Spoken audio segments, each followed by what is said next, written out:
मैं श्रीमान मोहित चौहान जी से निवेदन करूंगा वो मंच पर आए।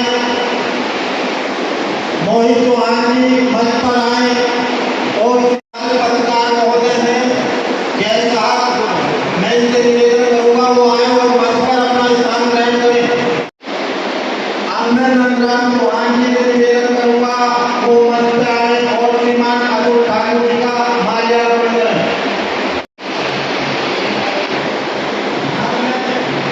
श्रीमान महोदय जैन साहब आए हुए हैं, वरिष्ठ पत्रकार हैं।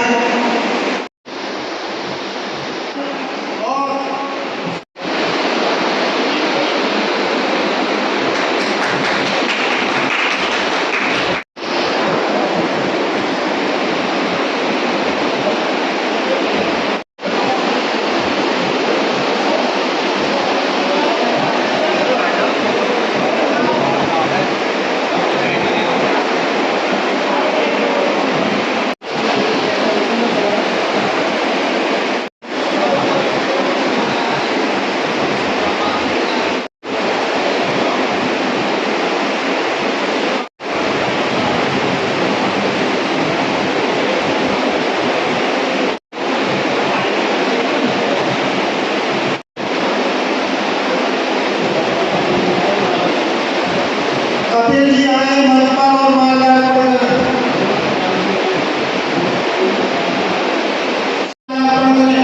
ओम प्रकाश जी,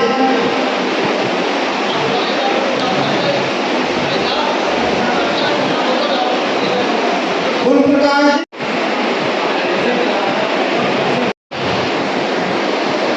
एक बार सर्वेश पांडे, सर्वेश पांडे, सर्वेश पांडे, शिवम सिंह, ठाकुर शिवम सिंह, ठाकुर नरेंद्र चौहान, ठाकुर नरेंद्र चौहान, हरिओम गौसी, हरिओम गौसी, हरिओम गौसी।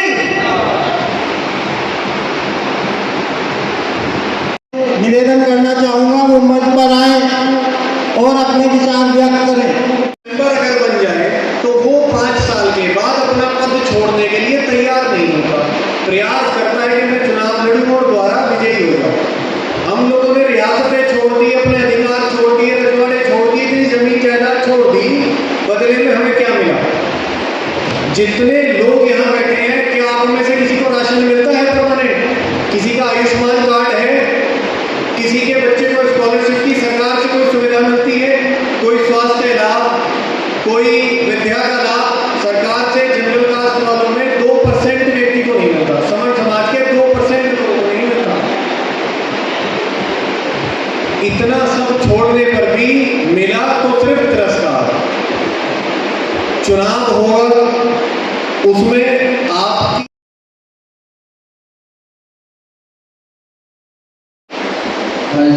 संचालक कर रहे आज की सभा का मुझे यहाँ पर बुलाने के लिए धन्यवाद।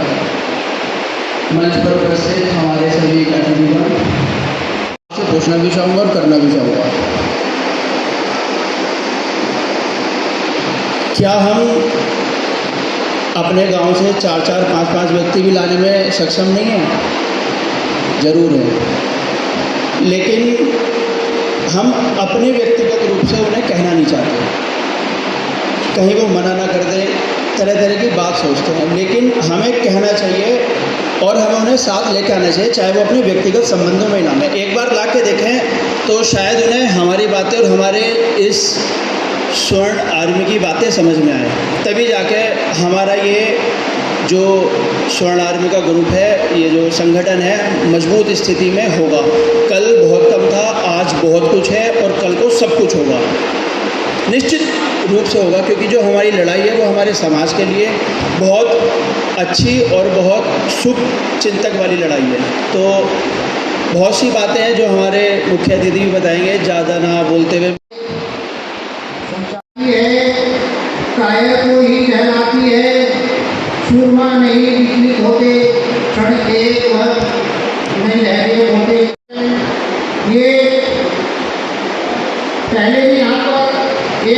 बनी हुई है। जो हमारा मेन उद्देश्य है, ये जो जाति प्रमाण पत्र है ये खत्म होना चाहिए, क्योंकि जो जाति प्रमाण पत्र है वो स्वर्ण का तो कोई बनाता नहीं, एससी बनाएगा, बीसी बनाएगा या एसटी, हमारा कोई जाति प्रमाण पत्र नहीं बनाता। तो हमको ये मुख्य मांग है हमारी कि हम जाति प्रमाण पत्र बंद होना चाहिए, और ये जो है सुप्रीम कोर्ट ने निकाला है। पहले की बात है कि तो झगड़ा होने के बाद वो महाराष्ट्र हाई कोर्ट में गया, तो हाई कोर्ट से झगड़ा बराबर का था, जो जनरल वाला था वो जेल में पड़ा हुआ था। अब वो उसको जो थी हाई कोर्ट में जमानत दी, तो वो केस सुप्रीम कोर्ट चला गया, वो दूसरा जो पक्ष था, तो सुप्रीम कोर्ट ने जाकर इस पर रोक लगा दी, उस पर रोक लगा दी कि जब तक जांच नहीं होने की वो जेल के अंदर ही रहेगा। अब जांच होगी, वो कब होगी कोई पता नहीं, क्योंकि उस पर एहतियात लगी हुई थी, और हमारा मुद्दा है एससी एक्ट कि हमें जो है एससी एक्ट नहीं लगनी चाहिए, उस पर ये कानून संशोधन होना चाहिए। अपना स्वर्ण समाज आज बड़ी विपत्ति में समय व्यतीत कर रहा है। जो धनालय या बहुत ज़्यादा संपन्न लोग ये गलतफहमी में जी रहे हैं कि हमारे पास तो सब कुछ है, गाड़ी है, संपत्ति है, ये वो अगर इस चीज़ को दिमाग से जल्दी जल्दी निकाल दें तो बहुत अच्छा रहेगा, क्योंकि आने वाला समय संख्या बल का रहेगा। संख्या बल से ही जिस तरह का चल रहा है अभी नेपाल में घटनाक्रम हुआ, मुहावरे पर आप ना चले तभी आपका आने वाला समय बदलेगा। दूसरी चीज़ मैं ले जाना चाहता हूँ, जो हमारे नवी युवा अभी जो पढ़ रहे हैं, जो रोजगार के लिए प्रयासरत हैं, उनके लिए मेरा कहने का तात्पर्य है कि सरकार की जो नीतियाँ हैं वो उस तरह की नहीं है तो वो स्वर्ण को कुछ देना चाहें, और उन्होंने मुट्ठी बंद कर दी है। अब आप कैसे खोल लेंगे? उन्होंने आपके लिए आरक्षण वाली सीमाएँ तय कर रखी है। आरक्षण वाला जो है थोड़े से नंबर में नौकरी पा जाता है, और आप ज़्यादा से ज़्यादा अंक ला कर भी उसमें उस तरह की रैंक हासिल नहीं कर पा रहे।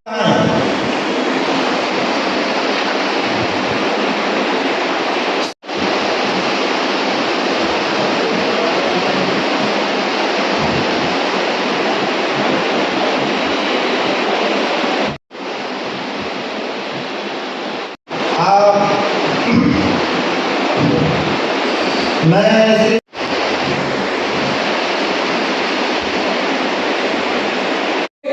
गर्व है आज के इस प्रोग्राम पर, लेकिन मुझे कुछ डाउट भी है कि सवर्ण जो साथियों, सवर्ण का अर्थ आप जानते होंगे, मैं कम जानता हूँ, लेकिन मेरी समझ में थोड़ा यह आया है कि सवर्ण के नाम का और जो अग्रवाल है, व्यक्त है, वो ज़्यादा उपस्थित नहीं। मैं मंचों प्रणाम करता हूँ। मैं जाति से हिंदू हूँ, धर्म से सनातनी हूँ, कर्म से पंथ से जैन हूँ, और पेशे से पत्रकार हूँ। इसलिए मैं जो भी कहूँगा डंके की सोच कहूँगा कि आज का समय जोड़ों का नहीं, आज का समय छीनने का है। देखिए कितने ऐसे हैं वो छीनते नहीं, उनको मिल जाता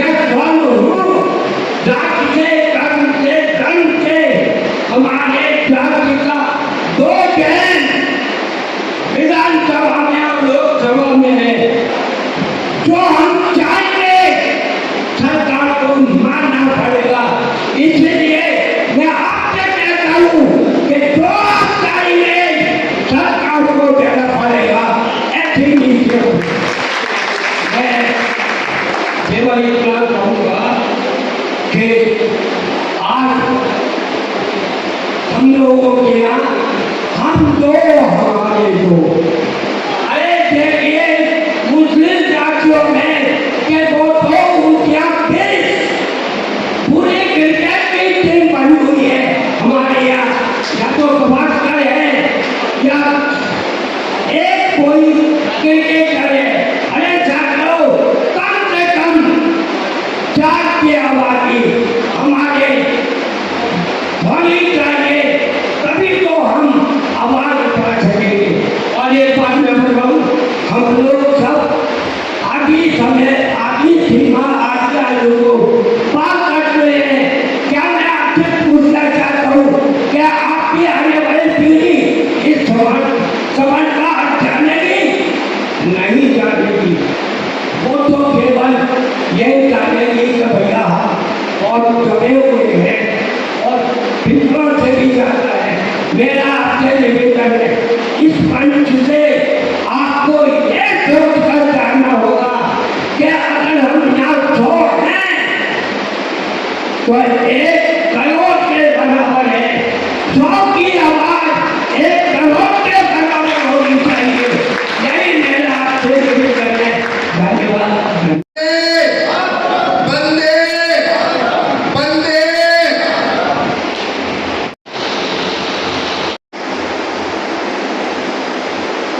आज की सभा के अध्यक्ष महोदय, जिला संयोजक श्री विपिन चौहान जी, सवर्ण आर्मी के जिला अध्यक्ष सूरज भारद्वाज जी, सवर्ण आर्मी के विज्ञान प्रकोष्ठ के जिला अध्यक्ष, आज फिर परिस्थितियां विपन्न हो चली हैं। जाति जाति का बोलबाला है, हर कोई अपनी जाति को श्रेष्ठ बताने में जुटा हुआ है। आइए बताते हैं, जातियां किसी धार्मिक हिंदू ग्रंथ की देन नहीं है। जातियां जाति सर्टिफिकेट तहसील द्वारा निर्गत किए जाते हैं। सवर्ण आर्मी चाहती है कि देश के एकीकरण के लिए प्रतिबद्ध है। हमारे बुजुर्गों ने 565 रियासतें देश के एकीकरण के लिए काम कर दी, तब जाकर के अखंड भारत का निर्माण हुआ।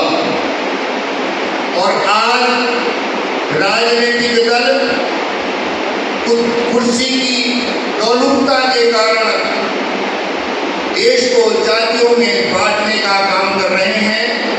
मैं उन राजनीतिक दलों से सख्त लहजे में कह देना चाहता हूं कि हमारे पुराने काल में एक फिएट कार, कुछ भैया बात कर रहे हैं तो कृपया उनसे मैं कहूंगा कि 10 मिनट के लिए आपस में चर्चा न करके कार में बदलाव नहीं किए, आज वो बाजार से बाहर हो।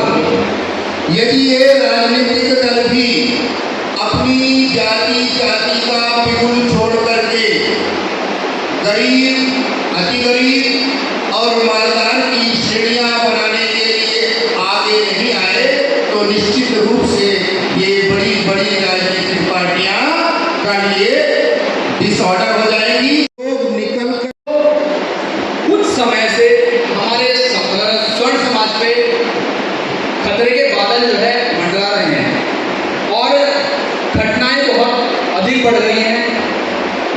एक आरक्षण नाम का एक राक्षस है जो हमारी प्रतिभाओं का हनन कर रहा है, दिन प्रतिदिन हमारी प्रतिभाओं का हनन कर रहा है। तो हमारा बच्चा 90 नंबर लाने के बाद भी पिछड़ जाता है और कुछ बच्चे 40 नंबर लाने के बाद भी परीक्षा पास कर जाते हैं।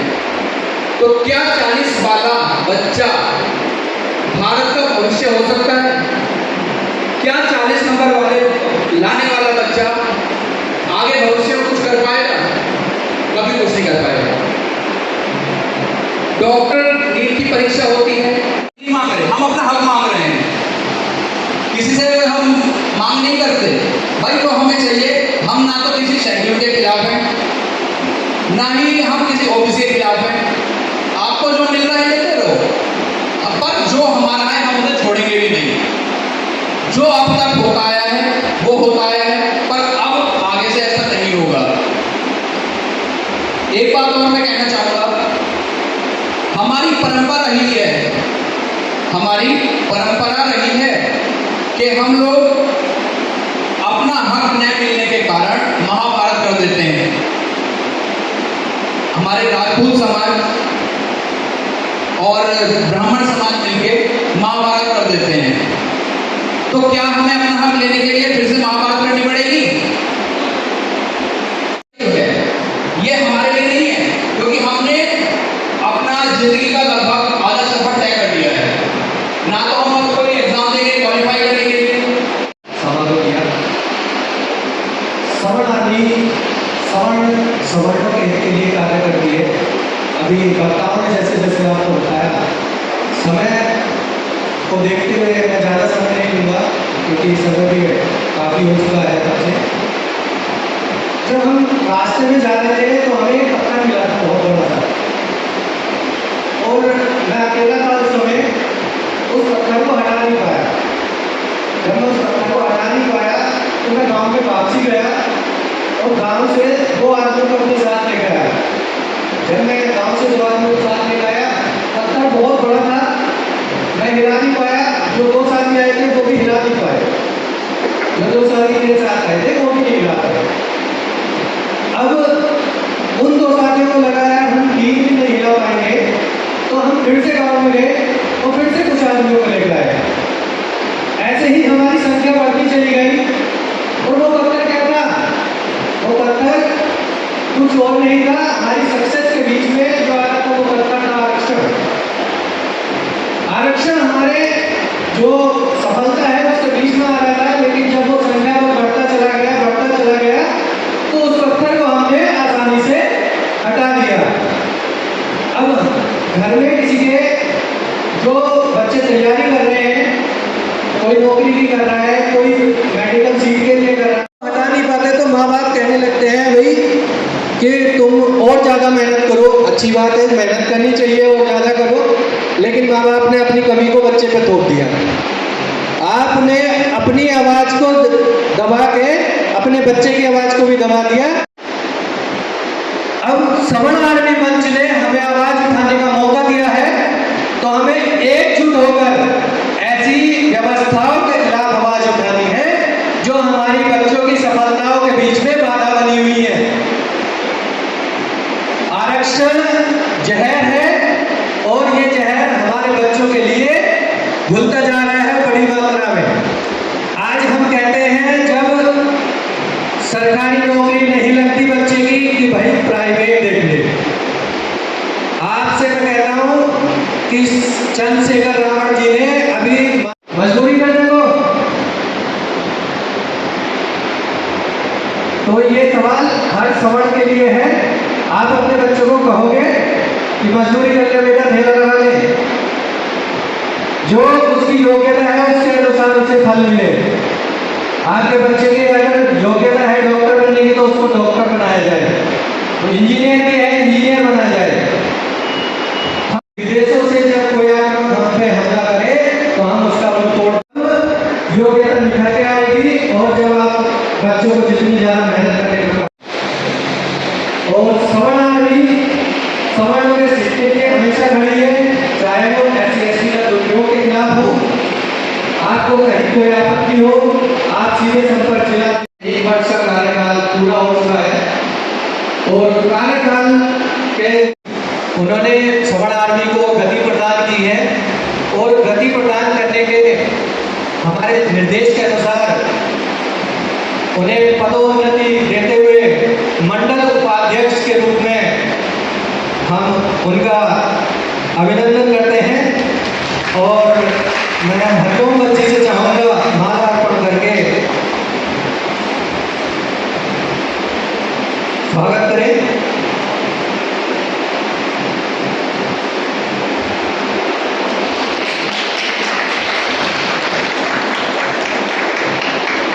पंकज जी मंच पर आए और मैं उनको कार्यवाहक जिला अध्यक्ष के रूप में नियुक्त करता हूं और कार्यवाहक नियुक्ति